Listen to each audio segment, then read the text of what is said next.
Hey everyone, this is Hunter Metz, and you're watching the Permanent Rain Press.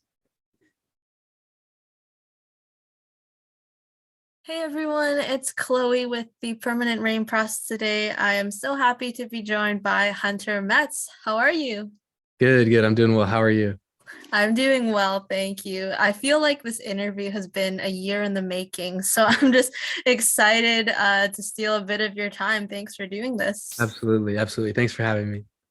So we have a lot to talk about. So I'm going to start off with your roots. I know your parents both moved to Nashville to pursue careers in music, but how did your passion for music start and grow over the years? Yeah, I think just being around it. Like you said, my parents moved here to pursue this, and I think just since a young age, whether it was my parents on the guitar or just like music playing through the house all the time, I think just by it being kind of in the atmosphere, I just naturally like lent myself to that. And then as time grew on, I think I picked it up originally from my parents, and then realizing that maybe I did have like a natural just love for it as well, um, through as I grew older. But I would say around like mid through the high school years, so like 15, 16-ish is when I thought it'd be cool to see, at least learn as much as you can and kind of dive in a bit more seriously. Which came first for you? Was it the piano or the guitar? It was the guitar, the guitar. Yeah. So, what kind of music did you listen to growing up? Like, who were some of your favorite artists? Yeah. So my dad, it was mostly whatever my dad was listening to. And he was a big Eagles guy, or still is a big Eagles guy. And any of that classic rock, but then he was also in the country space. So a lot of times it'd be like the Dixie Chicks or like Rascal Flats, just like your most typical Tennessee country music. And so it was mostly stuff like that growing up. Do you think that like those artists kind of helped shape your sound if you're kind of like listening to what you make today?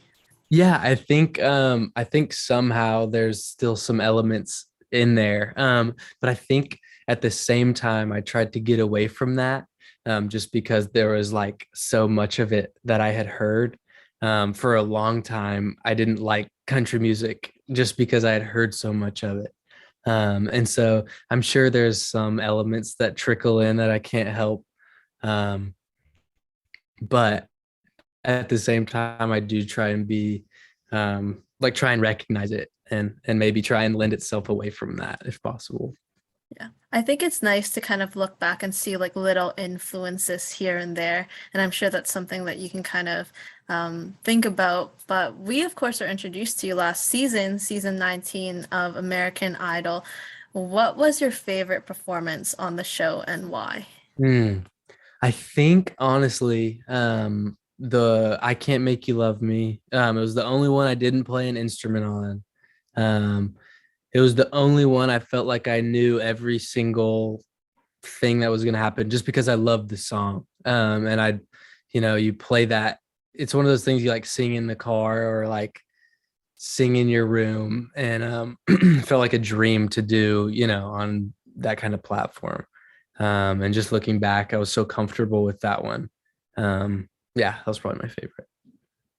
I thought that one was a good one, but like they were all really good. But Thank I'd you. love to chat about a few ones I found Yeah. memorable, maybe get some comments or insights from you. Okay. So the first one was Falling Slowly Yeah. from Yeah. Once. Now that it's been almost a year, have you had a chance to reflect on what happened and maybe see that performance in a different light? Absolutely. I mean, when you're in the moment, everything seems so much bigger than it is. It's like when you're a kid in elementary school and your school looks so big, and then you come back, when you're however old, and you're like, the school is tiny. This was not as just full of emotion. And when you're doing something like that, it's just you want it, and so I think it was just like a just overcome with emotion from the experience, and then with the mix of I thought it was way worse than it was.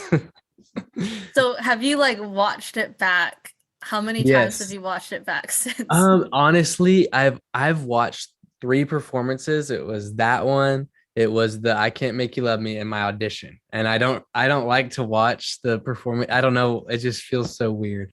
Um, but I haven't watched it a whole lot. I just think it was honestly in like the silver lining, or if there was a good thing, it was just, an accurate representation of how much I care about something. And I'm not like, I don't know. There's only, you can't be embarrassed about it. You kind of just have to embrace it and be like, yeah, I do care about doing my best. And I was just mad at myself more than anyone else for not being able to execute on that. I think it was clear that like you had your heart on your sleeve, and that's kind of where the emotions came from. If it makes it any better, like Ellen was also that you got the guest spot on Ellen, and she was there to Yeah. tell you that it was also okay. Yeah. Yeah. And I think everyone's support, I mean, obviously helps a lot. And then just too is probably good for me, a good thing to learn from and take with me. Your Mother's Day performance, where you sang your original song, The Yeah. River, while it's become more common for contestants to sing originals on Idol, I imagine it's still very nerve-wracking. So, where were your emotions at prior to that one? Absolutely. I mean, you never know how people are going to receive your art, and there's no right or wrong answer because art and music is so subjective, and that's how it should be. But yeah, you never know. I mean, there's a certain, demographic that lends itself to Idol, and for a long time, even the audition process, I didn't know if I would, correctly align with that vision they had for the season. Um, but yeah, I was really proud of it, and I'm proud that that was the last one versus some other performance. Well, it does have like 846,000 streams on Hmm. Spotify now. I just checked. So, I mean, that's an unreal number. I think that even if Absolutely. it didn't exactly pick up from that episode, come on, America, after the fact, a lot of people have been listening to it. And the last one was your Idol finale duet, Thinking of You with Katy Mhm. Perry herself. How did this all come about that you got to duet with her? Yeah, so I was back home here in Tennessee, and I got a call and they're like, "Would you want to do like one more in the finale?" And I didn't even know it was with her at the time. I was like, "Yeah, just whatever you need." You know what I mean? Yeah, of course. And then they were like, "Well, it's this. It's you and Katie doing the song." And yeah, to be honest, I was shocked. I was like, "You should do that with not me." But anyway, it was awesome, and that performance in particular was so amazing because I was already off the show, and it was like there was no more pressure, and I just felt like I could just, it didn't matter basically. And it felt really good, and she was amazing, and it was really cool. Yeah, that was my favorite duet of the finale. I think, I don't know, you said you don't look at the videos, but there's a lot of love on the YouTube comments. People say this needs to be a recorded version, like the two of you. Not sure if you have Katie on speed dial, like you should No. do another version of it because it was like I thought your voices just complemented each other so well. And like you mentioned, there was no pressure on you, but it was a very like intimate performance because you didn't have like a backing band. It was just you two and your guitars. Yeah.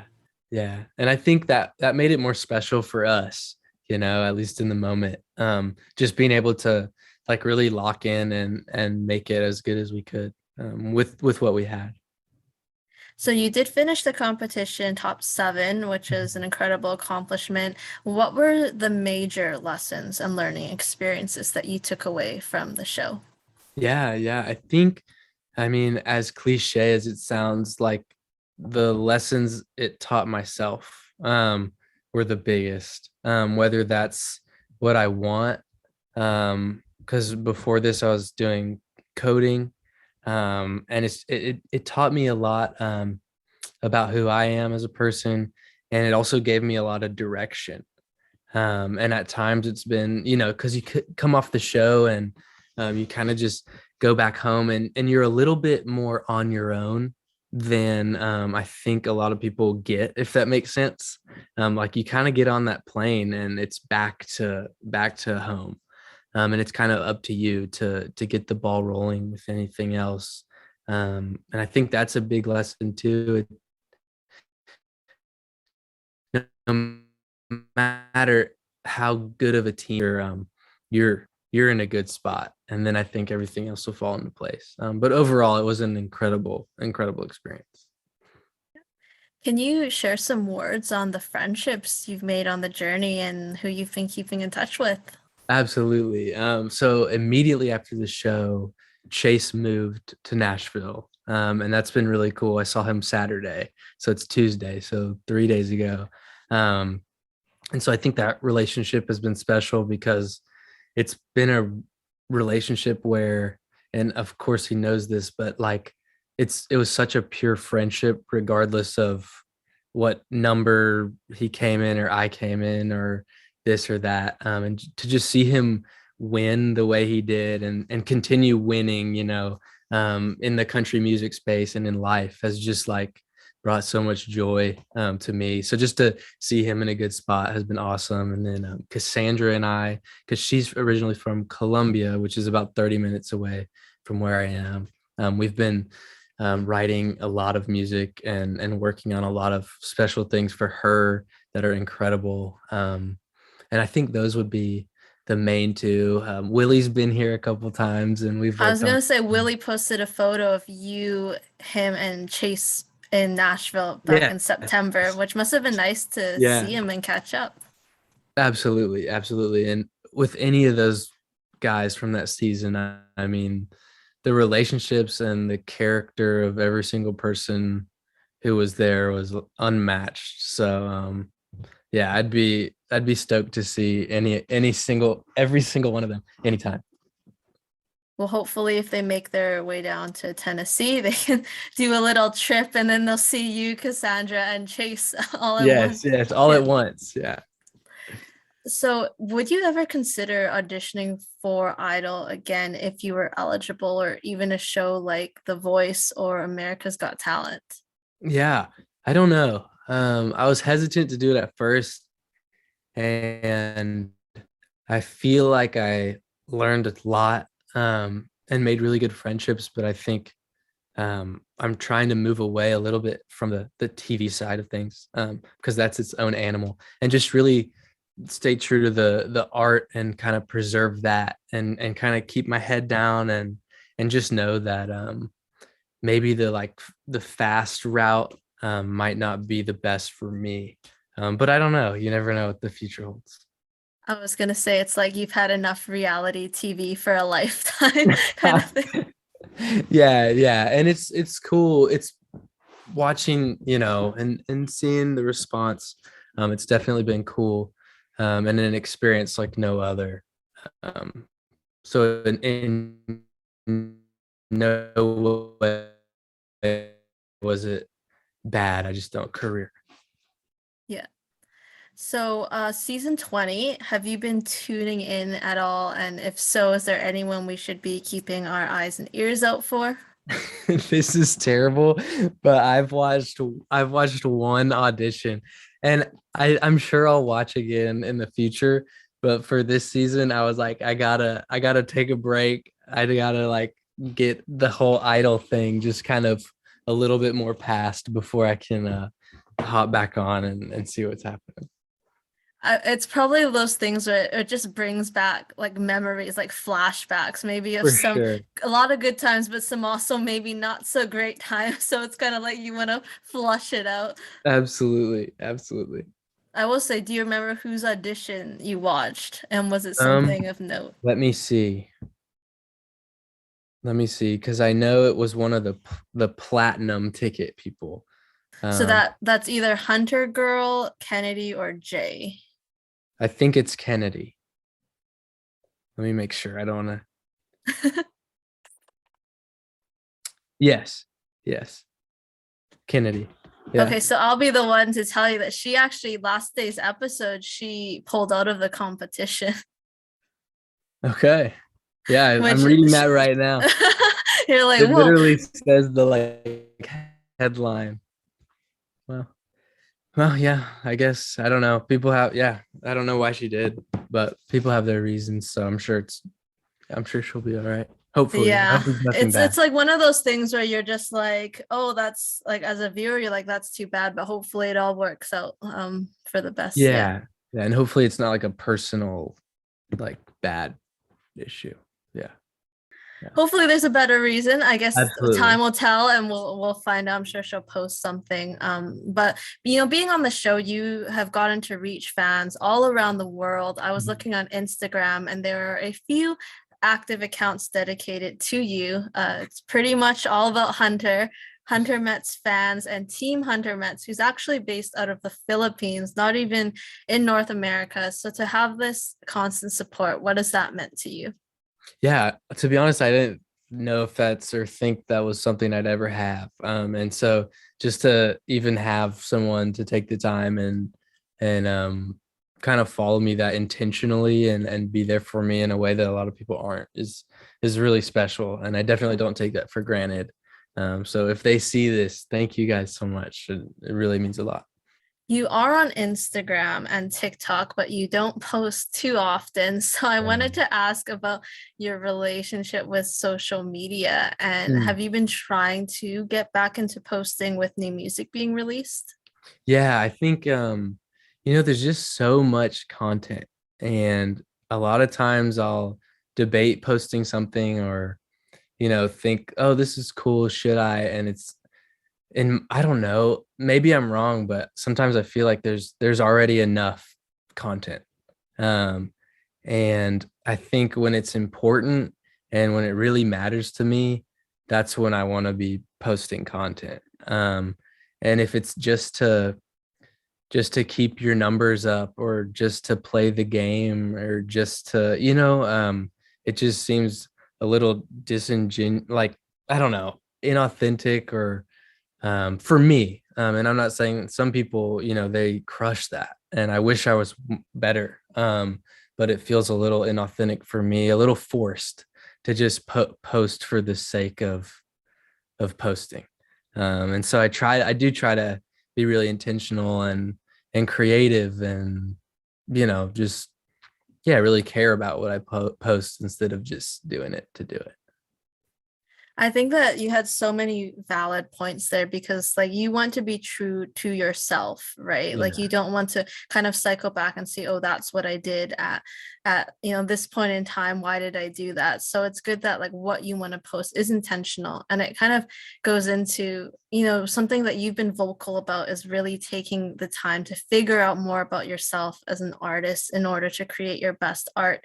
So can you take me through like that mindset and just how valuable it's been to take that time and move at your own pace? Yeah, yeah. I mean, I think I think people sometimes have the perception, you go on the show and you're singing covers, and then they think that like the jump to your own stuff is like this very not easy, but like a very straightforward thing, where it's like, oh, they can just put their songs out now. But a lot of times it's not that easy. And you kind of have to find your sound, but and then more importantly, you have to find, what do you want to say to the world, like through your music. And it can be super casual and like fun and lighthearted. And there's artists who crush that. But then it can also be like super authentic and raw and this whole other side. So it's just having the patience with yourself and there's obviously a balance between, you don't want to be like lazy in that and use it to justify why you're not doing anything.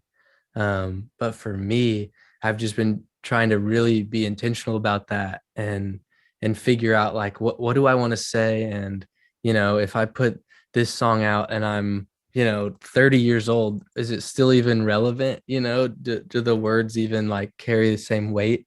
um and yeah, I think hopefully that'll like resonate with people in a way that doesn't with other things. I was gonna say like it's like you're 35 and you're putting out a song that you wrote when you were like 25 or something like that. You're like, I'm not sure if this works for Yeah, my yeah, brand. absolutely. Like, do you think it's factored also into decisions you've made as an artist in terms of staying independent right now rather than like actively looking and jumping into a record deal? Yeah, I think that's such a big thing too. It's you have to understand that there's so many waves with the thing, and like Idol is one of those waves. And what I didn't want to happen is, you're kind of on the roster as one of the people that like had a wave, and then it just kind of, you don't hear from anything. And if you can, or if I can just have a team that's more self-sufficient and just with people who believe in me regardless of, posting or this or that, like some of the other things we touched on, and they just believe in me, um, I think that is just more important to me. It might, it might not go further than signing something else or bigger or whatever. But I think I've definitely enjoyed this time, and every day, I'm getting to create things, and I'm one step closer to something that I really believe in versus, is this me? Is this what I want to say? Yeah, and I'm just trying. It's a constant reminder, to that there is no rush and everybody has their own timeline. I wanted to touch on songwriting. Have you Yeah. honed in on a process that works for you when you think of a new idea? Yeah, absolutely. I think the two things that hit me most are chord progressions. So you might have like, a certain sound or a certain like series of chords that like really make you feel something, whether that's like happy or sad, whatever, just an emotion, like a provoking emotion. And then the second one would be song titles. So if I ever like am reading a book and there's like one little phrase that like sticks out, or like, you're out, I don't know, like in the city or whatever, and you see just like an inspiring little quote thing, I have like a little notes thing on my phone, that I'll just write down song titles. And then that's usually how I've been starting recently, is like a moving chord progression of some sort, and then a song title that kind of feels like they could go together. So how long do you work on a song when you until you realize like, oh, maybe that's not working out and kind of shelve it? Yeah, that completely depends. I think there's a couple of factors. I mean, you have to take into consideration the previous songs that you have base. And so I think that's number one. And then if it kind of passes that test, I kind of just keep touch. And then I'll go back and every once in a while listen to them and just kind of mark which ones keep, sticking out to me, and then just hope that they resonate with people also. And you've been doing a lot of songwriting with others. So like how does Yeah. that work in terms of collaborating? Like is it something that I'm assuming it's not exactly the same as what your personal one would be like with chord progressions and song titles, but when you're working with others, like what do you kind of look for commonalities and things you both feel inspired by? Absolutely. I think you said it. It's what they feel inspired by. And if I can be it like a guide for that, or, if we're both, pouring into something that we're inspired by or feel something, we really try to chase that down. And I think that's made a huge difference is, when I'm writing with someone that's not me, it's every idea is just as important as mine. And it's like you really try and like get in the other person's shoes, if you will. And you try and like see the angle they're coming at. Um, and then hopefully that can help, you know, help you understand the vision for them, and the vision for their song or the song. So you released your single Open in Yeah. February. It's this heavy-hearted soft folk ballad. Can you tell me a bit about the inspiration behind that one? And did you always have a distinct vision for what you wanted it to sound like? Yeah, so that song was, it came out of, honestly, I was yeah, I had some songs done, which I'm also fully intend on releasing. And kind of in the like intermediate stages of getting a lot of that together, you still continue to work and make new ideas. And kind of like how I was talking about, I had the chord progression of just that on the guitar, and it had already felt like enough to me. Like just that progression alone was like at least bringing something out of me, and that's when I tried to put words to it. And I think a lot of times, I draw from like real life experience, but then put it in a way that's like more digestible. And so the whole open thing, it's like I'm in a relationship and I'm happy, and it's not like this crazy girl, like broke my heart, but it's more of like this thing where there's certain things in life that happen that are disappointing and that do provoke that same emotion. um and I try to like rewrite that in a way that would maybe make more sense to people, or that's more relatable. It's a very heartbreaking song. It's very graphic, I know, but like it's so good to listen to, like you mentioned, like easily digestible. And you have a new single coming out April Yeah, 22nd, When You yeah. Loved Me. What can you tease about this upcoming track? um it's probably the most fun song, and I've probably had the most fun making this song. And it's almost like feels like a little 60s thing you'd hear at a diner. So it still has the like indie elements, but it's really fun and it's really lighthearted. And I hope it's just like a great summer song that you kind of like when you go to the beach or the lake or you're outside or whatever. It's just kind of like in the background of life, and it just kind of like brings a little smile to your face every time it comes on. Okay, so you heard it here first. Song of the summer. Not like the Yeah. heartbreaking song of the fall or the winter. So really looking forward to hearing it. Are you working towards, is it a debut EP or a debut album?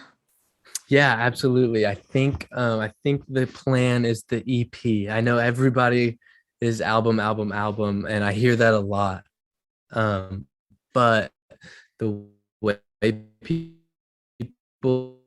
digest music and they you do have to be as smart as you can about things. And I think that's why you see so many singles, or I've seen people like this version, you know what I mean? Like acoustic, there's the acoustic, but then there's piano version and this version and that version. And it's like, I would like to hopefully stay away from that. But, I have to try and compete in the space of the single release wins, sadly. But there is an EP, and it'll be, I'm shooting for the fall, as long as nothing crazy happens. It'll be there.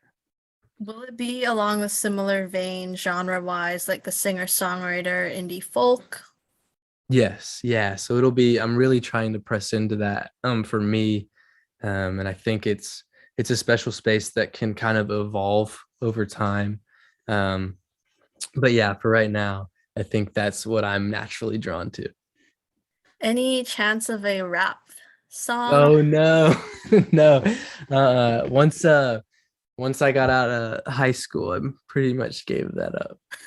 So, if for people who are maybe listening to this interview, Hunter has a rap song or a rap demo out on the SoundCloud, which I'll give credit to the Reddit sleuths for finding that. You might have to take it down. Yeah, I might have to now. I didn't even know.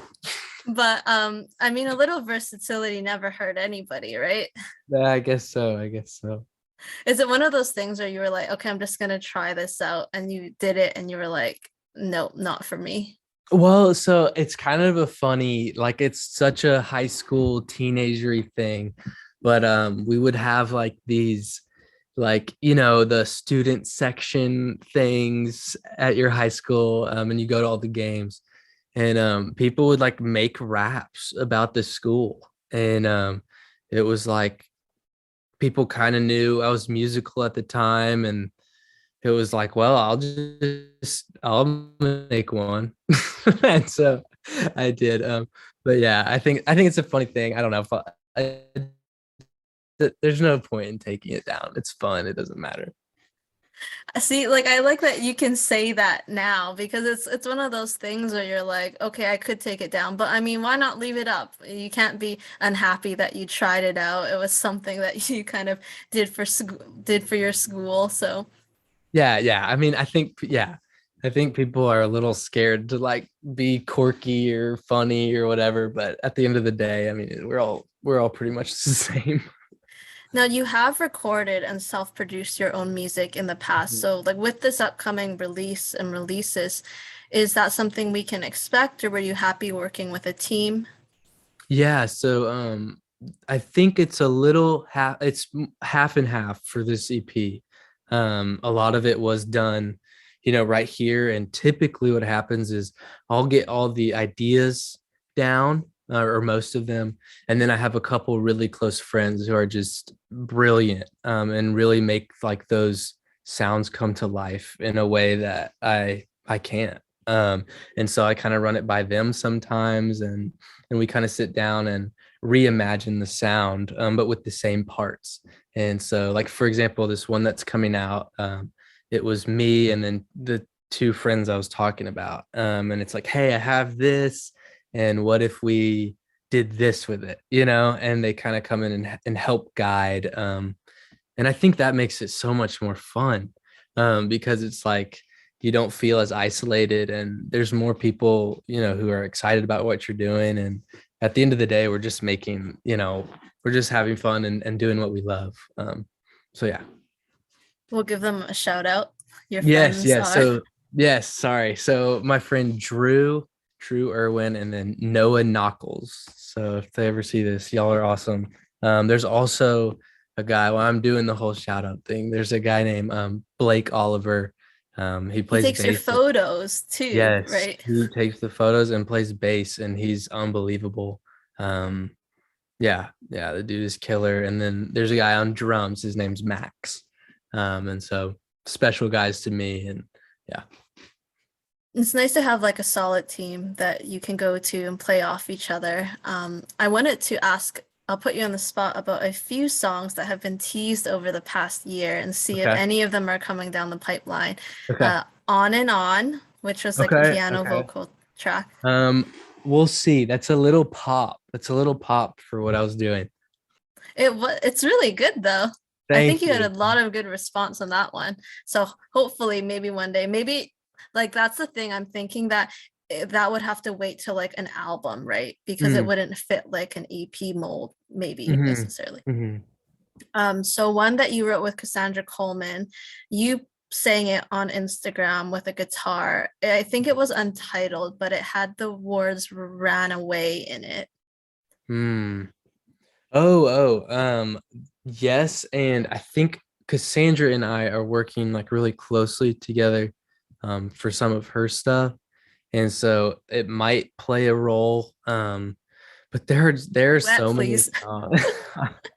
There are just so many. It's really hard to like decipher which ones are the best. Oh, I can Um, imagine. Like you're probably working with almost like hundreds of songs. yeah. And the last one was one that Kings posted on TikTok. It was called Another One. Oh my gosh. I think she might be doing something with that one. But yeah, she's a great friend. I know she's in California now. So she was here and then recently made the move.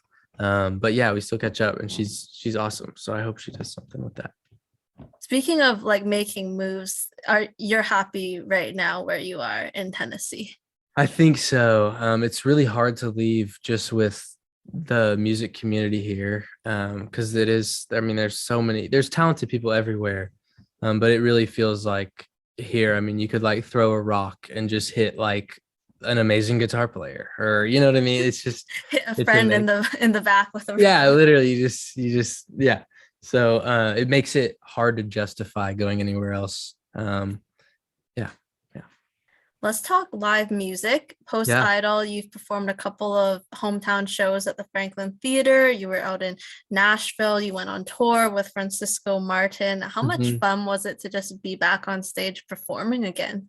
Oh my gosh, that has to be like one of the best feelings and the most driving factor for doing all of this, is like just meeting the people, that, like it's such a special thing when, you have something like up like in a space like this, and then you kind of put it out and it actually means something to someone else. Just the fact that, I get to do that, or like really am pursuing that as a career right now, is like such a gift. And so that whole experience, every show, every freaking photo and person I met is like, that's what matters, in all of this.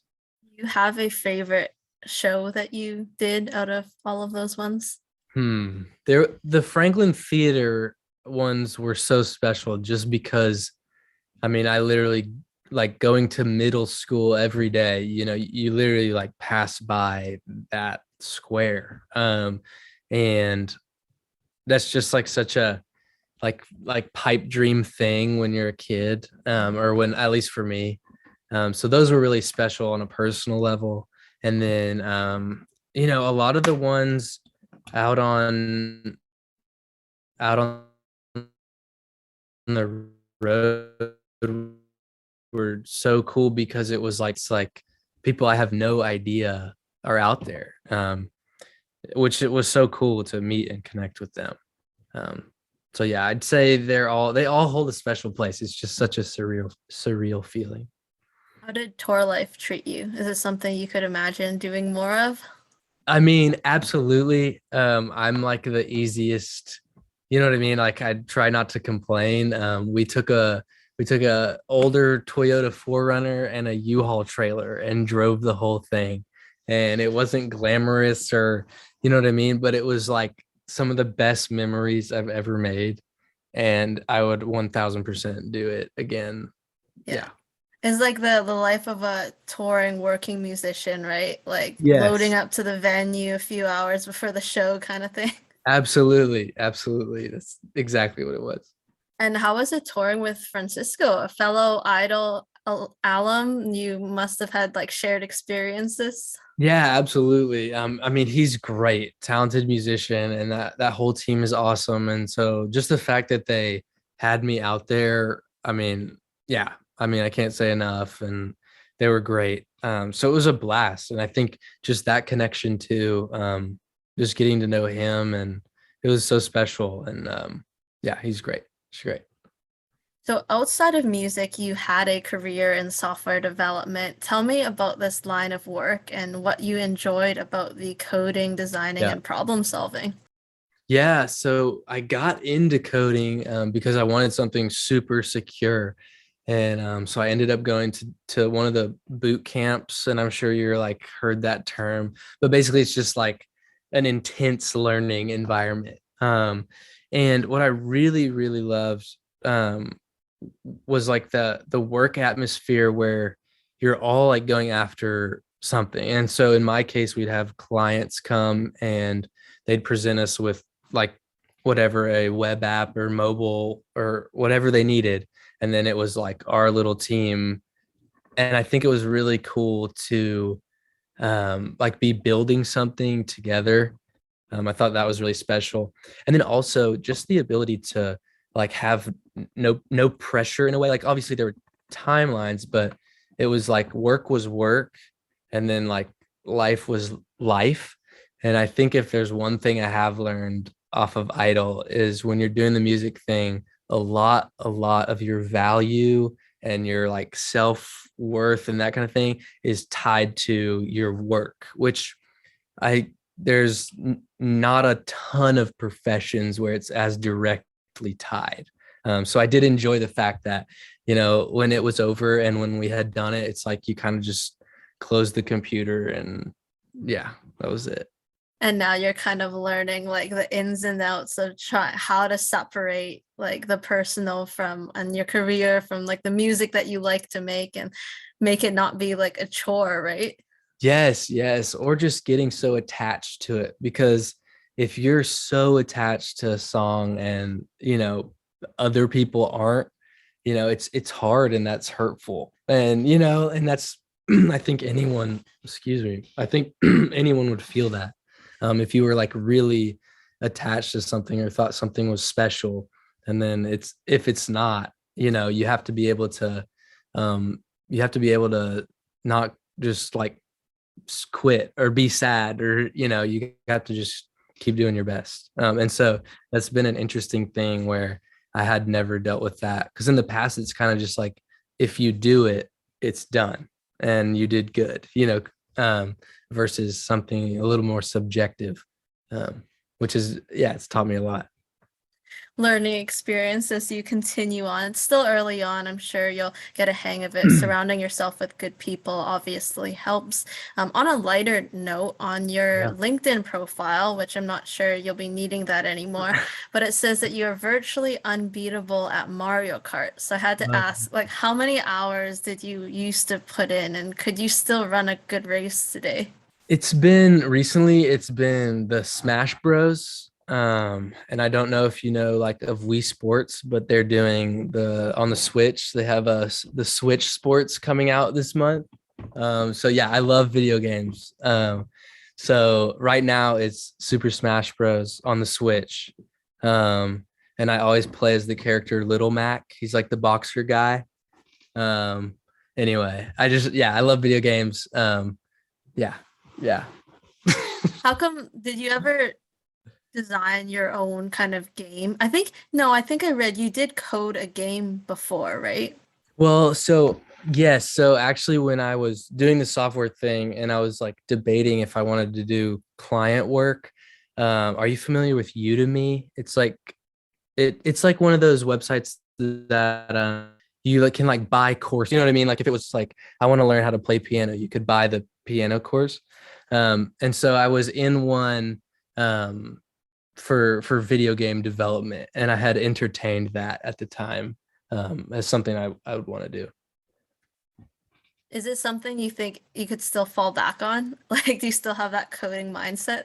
I don't know. That's been something that's like kind of bugs at you, where it's like I could totally go back to this very safe thing, which is very like, what's the word? Like enticing.